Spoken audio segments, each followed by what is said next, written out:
करके जहाँ देखते हैं कैमरा नहीं है, लातों से मारते हैं, जूता से मारते हैं, हमारी बहनों के कपड़े फाड़े जाते हैं, हम लोग को फाड़े जाते हैं।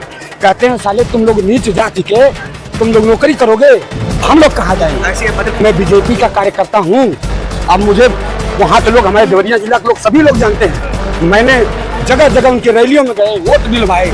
इस दिन के लिए दिलवाए थे कि संवैधानिक आरक्षण के तहत माननीय मुख्यमंत्री के द्वारा, आशीष भैया के द्वारा, अनुप्रिया दीदी के द्वारा ये हमारी लिस्ट आई थी। और इसीलिए हम लोग जब चारों तरफ यहाँ पे गाली देते हैं, कहते हैं साले तुम लोग जो है आंदोलन के लिए बने हो, तुम लोग उसी किस्मत में एक वोट हमारा लेंगे। कहते तुम्हारी किस्मत में अगर जो नौकरी लिखी को मिल जाएगी, हाँ संघर्ष करते रहो। क्या संघर्ष करते करते हम फांसी लगा लें? फांसी हम लोग लगा ले। हमारे चार भाई अब दीदी के यहाँ से तभी हम उठेंगे, हमें नियुक्ति दे दें, नहीं तो दीदी प्रेस कॉन्फ्रेंस कह दे कि हमारे बस की बात नहीं है, हम पिछड़े दलितों का हक और अधिकार नहीं दिला सकते। हम लोग चंद्रमा चलेगा, इनको यहाँ पता नहीं चल पाता कि कौन पीड़ित है। कोर्ट में पैरवी होगी, जिस दिन फाइनल निर्णय आना होगा उस दिन हमारे जज साहब भी हट जाएंगे। बिल्कुल भैया, हमारा धरना आज 620 दिन से कंटिन्यू चल रहा है। ये बहुत बड़ी संख्या, ये केवल संख्या नहीं है। यहाँ पे लड़कियाँ अपने बच्चों को, छोटे छोटे बच्चों को, कोई तो ऐसा प्रेगनेंसी पीरियड में यहाँ बैठी है, तो ये बहुत बड़ी बात है। खाली ये योगी सरकार जो है खाली कहने के लिए कहती है बेटी बचाओ बेटी पढ़ाओ। अगर वास्तव में ये चीजें सही होती, वास्तविक होती, तो क्या हम लोग बेटियाँ नहीं हैं यूपी की?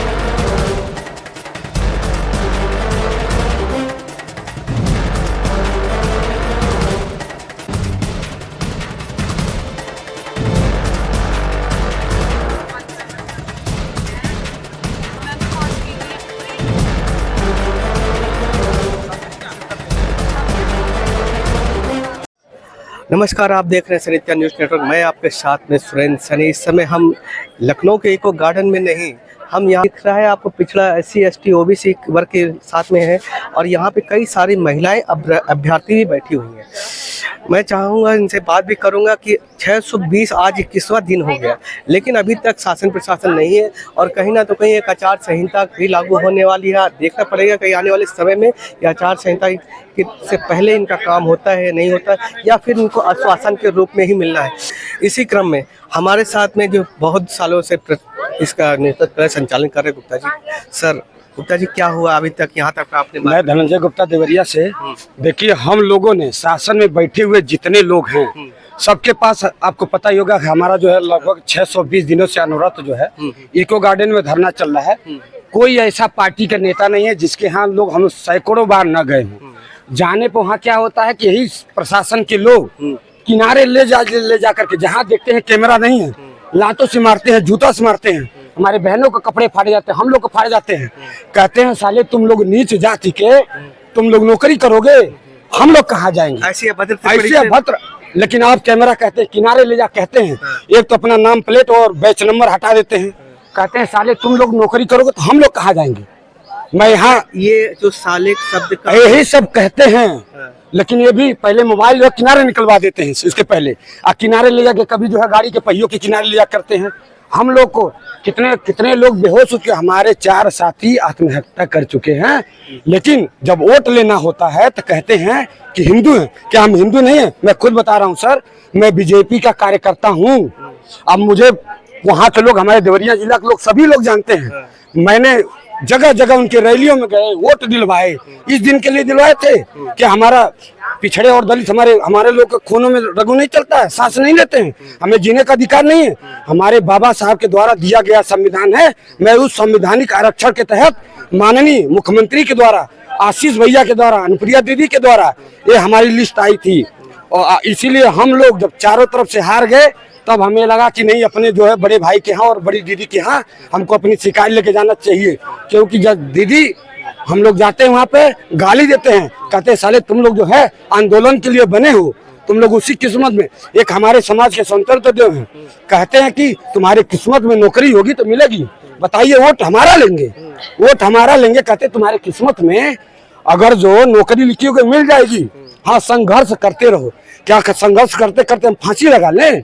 फांसी हम लोग लगा ले। हमारे 4 भाई आत्महत्या कर चुके हैं, हमारे पास कोई ऑप्शन नहीं। हम लोगों ने प्रण ठान के आया है कि अपने दीदी के यहाँ से तभी हम उठेंगे, हमें नियुक्ति दे दें, और नहीं तो दीदी प्रेस कॉन्फ्रेंस कह दे कि हमारे बस की बात नहीं है, हम पिछड़े दलितों का हक और अधिकार नहीं दिला सकते। हम लोग चले जाएंगे, खुशी खुशी चले जाएंगे, क्योंकि सिर्फ हमको भरोसा है तो हमारे बड़ी बहन अनुप्रिया दीदी पे और आशीष भैया पे। कहीं ना तो कहीं आपके आंदोलन से इन पर भी एक जिम्मेदारी बनती है। क्यों नहीं बनेगी? ये बताइए, जब हमारे नाम पर वोट लिया जाता है कि जो हमारा वोट लेगा उसी को तो मैं उसी के पास जाऊंगा। ये बताइए, अगर जो कहीं शरारत करते हुए बच्चे झापड़ मार देते हैं तो कोई शिकायत कहाँ पहुंचाता है? अपने गार्जियन से कहता है। तो हमारी बड़े भैया और बड़ी दीदी हमारी गार्जियन है, हमारे पिछड़े और दलितों के मसीहा हैं, तो हम उस मसीहा के पास आए। देखिए, ये भी हमने देखा, अच्छा व्यवहार लगा कि देखा होगा कि नहीं तो अभी तक तो हम लोग कितने घसीटे और मारे गए होते, लेकिन सिर्फ अपना भाई के यहाँ हूँ तो हम लोग सेफ बैठे हुए। हमारी बहनों को, कई बहनों तो अंदर घिसरा घिसरा के मारा गया। कहते कि तुम लोग जो है आंदोलन करने के लिए बने हो। ये बताइए कि एक भी पूरा आई कार्ड चेक कर लीजिए, एक भी अगर जो 68 से बाहर होंगे उसी दिन हम लोग आंदोलन बंद कर देंगे। सर, हमारा नाम लालचंद है। हाँ। हम ये कहना चाहते हैं कि जो हमारे प्रधानमंत्री जी हैं वो खुद ओबीसी वर्ग से आते हैं और उन्होंने 2018 में ही राष्ट्रीय पिछड़ा वर्ग को संवैधानिक दर्जा दिया और उनके दर्जा देने के बाद ही ये घोटाला हो गया और अभी तक उनको संज्ञान नहीं है। और हम लोग माननीय योगी आदित्यनाथ जी जो हमारे सीएम हैं उनसे मिलने के लिए 2 साल से इंतजार कर रहे हैं, कभी हम लोग को मिलने नहीं दिया जाता। आखिर हम लोग विदेश से आए हैं, क्या आतंकवादी हैं? वोट तो ले लिया जाता है ओबीसी के। वोट लेना अलग चीज है, ठीक है। हमारे समाज के कुछ ऐसे नेता हैं जिनकी हमारे यहाँ नहीं चलती है, जैसे हमारे केशव प्रसाद मौर्य हो गए, संजय निषाद हो गए, अनपुरिया, यहाँ तक कि अभी राजभर जी गए हैं। वो इतना बढ़िया बोलते हैं कि आइए तुरंत मिलवा देते हैं, अभी शाम तक ज्वाइनिंग करवा देंगे।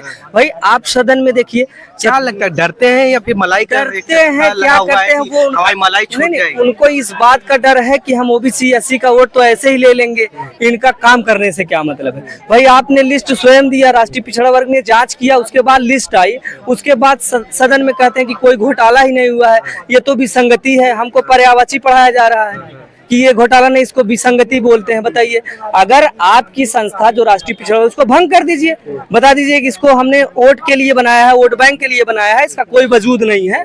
बस ऐसे ही जब चुनाव आएगा हम हेलीकॉप्टर से आपके नेता को आपके गांव में ले जाएंगे और वोट ले लेंगे, उसके बाद ऐसा कुछ नहीं होगा। भाई अगर हमने अपनी बात रखने का प्रयास ट्विटर से किया, पोस्ट से किया, ऐसा कोई क्षेत्र नहीं जो डिजिटल इंडिया की बातें करते हैं। क्या चंद्रमा पर चलेगा? इनको यहाँ पता नहीं चल पाता कि कौन पीड़ित है। कोर्ट में पैरवी होगी, जिस दिन फाइनल निर्णय आना होगा उस दिन हमारे जज साहब ही हट जाएंगे, जज मतलब बेंच ही चेंज हो जाएगी।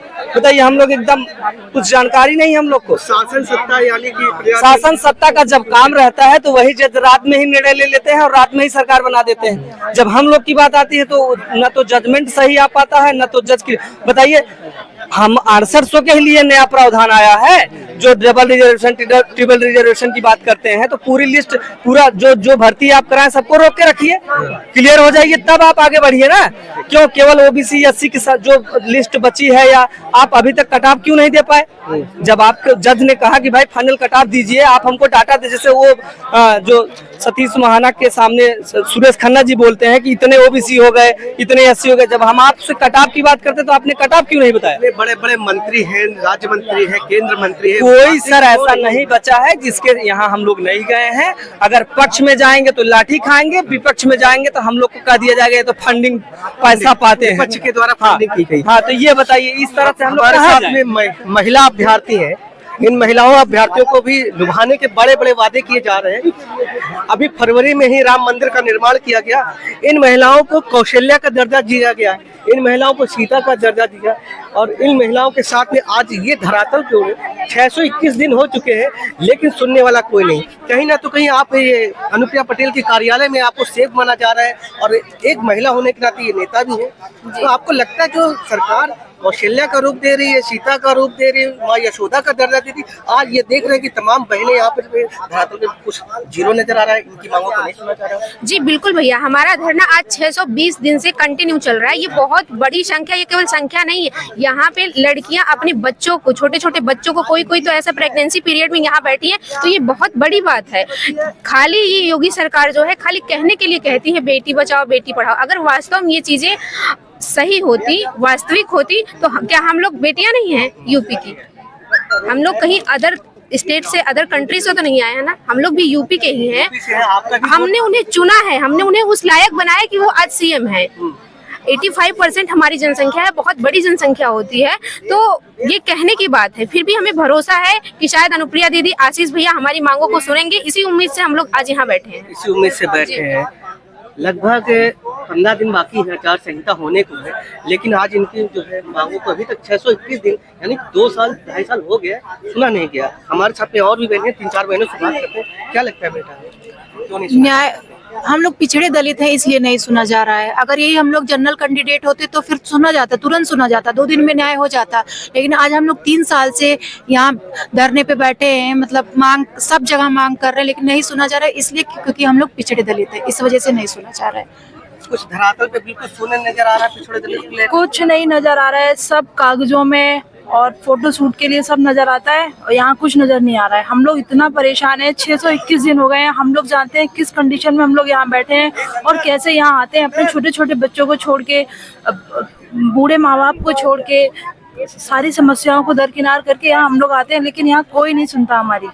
ये वही अभ्यर्थी हैं जो एक टीनेज में युवा थे, कहीं ना तो कहीं अभी शादी भी हो गई और शादी होने के बाद इनको ये एक मानसिक रूप से भी पिछड़ रहे, आर्थिक रूप से भी पिछड़ रहे और शारीरिक रूप से। क्या लगता है मैम, क्या हम लोग को ये लगता है कि अगर आज भी हम लोग से मिलेंगे तो शायद कुछ हम लोग को पॉजिटिव देखने को मिले। इसी उम्मीद से हम लोग आज यहाँ पे आए हैं। जितने भी हम लोग सब बहन हैं यही उम्मीद में है कि भैया सुनेंगे और हम लोग का मुद्दा उठाएंगे कि हम लोग का नियुक्ति का मार्ग सुनिश्चित होगा। आप लोग को नहीं लगता कि आप एक शिक्षक हैं, जब आपके साथ में इतना हरेसमेंट हो रहा है तो इन फ्यूचर जब बच्चों आपकी तैनाती की जाती है उन बच्चों पर क्या प्रभाव? बिल्कुल, अगर हम शिक्षकों पर, हम लोगों पर जो भी मौसम की मार कहिए या जितने भी हम लोग चुनौतियां पार करके यहाँ पर आए हैं, असर हो रहा है तो बच्चों पर भी उसका बिल्कुल असर पड़ेगा।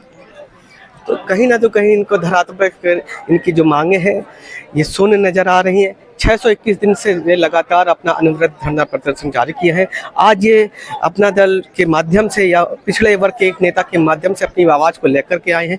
एक उम्मीद है कि शायद इनकी आवाज़ शासन प्रशासन तक सुनी जाए, योगी जी सुने। देखने वाली बात रहेगी कि शासन प्रशासन और योगी महाराज इनकी बातों को सुनेंगे या फिर से एक अनदेखा करेंगे, एक लॉलीपॉप, एक जुमला इनको देने की कोशिश करेंगे। क्रम में हम यहाँ पे 68,000 भर्ती के लिए जो संचालन कर रहे हैं विक्रम सिंह, मैं उनसे बात करूँगा। विक्रम जी, आपको पुलिस द्वारा डिटेक्ट भी किया गया, थाने के में बैठाला गया, क्या लगता है कि क्या माहौल बिगाड़ने की कोशिश की गई थी इसलिए बैठाला गया, कैसे किया? देखो, ये तो प्रशासन का कर्तव्य है भाई, उन्हें मालूम पड़ेगा कोई अव्यवस्था हो रही तो वो प्रशासन अपना काम करेगा। लेकिन हम लोगों की जो लीगल मांग है कि हमारे शिक्षकों को नियुक्ति दी जाए। हम लोग आज अपना दल कार्यालय आदरणीय अनुपम पटेल जी के आवास पे आए और हम अब यहाँ से हटके किसी दूसरी जगह नहीं जाएंगे। हम लोग 620 दिन से लगातार इको गार्डन में बैठ लिए, जितना हम लोग को लाठी खानी थी लाठी खा लिए, जिसके आवाज़ पे जाना था जा लिए, लेकिन ये हमारा अंतिम आवाज़ है। हम यहाँ से उठ के नहीं जाएंगे, या तो हम लोग सफल होके जाएंगे या हम इस मैदान को, अगर प्रशासन हम लोग को जबरदस्ती करेगा तो हम लोग यहाँ चाहे मर जाए लेकिन यहाँ से उठ के नहीं जाएंगे। ये हमारा लोगों का फाइनल डिसीजन है, वह धरना यहीं चलेगा आज के बाद। जैसा कि ये ओबीसी पिछड़े वर्ग के एक नेता है, केंद्रीय मंत्री हैं, तो इन पर भी एक तो ये जो आपका है प्रेशर आएगा कि हाँ आप लोग की जो मांगे हैं वो मांगों को सरकार तक पहुंचाए और एक ज्वाइनिंग की। क्या लगता है कि उस पर एक प्रेशर है कि ओबीसी के तहत जो आपकी जो मांगे थे अभी तक अनसुना कर रहे थे, लेकिन अब कुछ ना तो कुछ उन पर ऐसा प्रभाव पड़ेगा? हम आप लोगों को बता दें, अनुप्रिया दीदी ने हम लोगों की जो चयन सूची आई थी वो नहीं की देन से हम लोगों की चयन सूची आई थी। अगर आप हमारे वर्ग से, ओबीसी वर्ग से हैं और ओबीसी का प्रायोजित कर रही हैं तो हम आपसे यही उम्मीद करेंगे कि आप हमारी आवाज़ उठाएं, पीड़ा उठाएं। हमें पूरा भरोसा है, आपका अपना एक अलग दल है, अलग पार्टी है, आप स्वयं केंद्र में मंत्री हैं और आपके हस्बैंड यूपी में मंत्री हैं और आपके पास इतनी पावर है कि आप लोग हमारी आवाज़ को उत्तर प्रदेश के माननीय मुख्यमंत्री को समझ रखिए। और उत्तर प्रदेश के माननीय मुख्यमंत्री नहीं मानते तो आप केंद्रीय राजनीति कर रही हैं, जाके गृह मंत्री प्रधानमंत्री से मिलिए और आप मिलेगी तो तत्काल वहाँ से आदेश होगा, हम लोगों को न्याय मिलेगा, नियुक्ति मिलेगी। क्या लगता है बहुत कम समय बचा है, चुनाव आयोग घोषणा भी करना चाहता है, आचार संहिता लागू हो जाएगी तो उसके जल्द से जल्द आप लोग ये इतना बड़ा धरना संचालन भी कर रहे हैं, हजारों की तादाद में यहाँ लोग बैठे भी हैं, एक उम्मीद है आप लोगों की कि हाँ ये मंत्री जो हमारी बात वहाँ तक पहुँचाने की? बिल्कुल, देखो हम लोग जहाँ जिसके आवाज़ जाते हैं उम्मीद लेके जाते हैं, लेकिन हम लोगों ने ये निर्णय लिया है कि हम लोग अब यहीं बैठेंगे। तुम्हारी पूरी उम्मीद है, पूरी आशा है और हमें उम्मीद भी है कि हम लोगों को न्याय मिलेगा, शीघ्र न्याय मिलेगा। तो इसी उम्मीद के साथ में ये लोग आए हैं, हजारों संख्या बल्क में यहाँ पे लोग आए हैं। कुछ लोगों को डिटेक्ट करके इको गार्डन में भी भेजा गया। देखने वाली बात रहेगी कि जो जिस उम्मीद के तहत लोगों ने अपना मोर्चा यहाँ पर गाड़ रखा है, ये उम्मीद उनकी कामयाब होती है नहीं होती है। आप देखते रहिए सरिता न्यूज़ नेटवर्क में, आपके साथ फ्रेंड्स।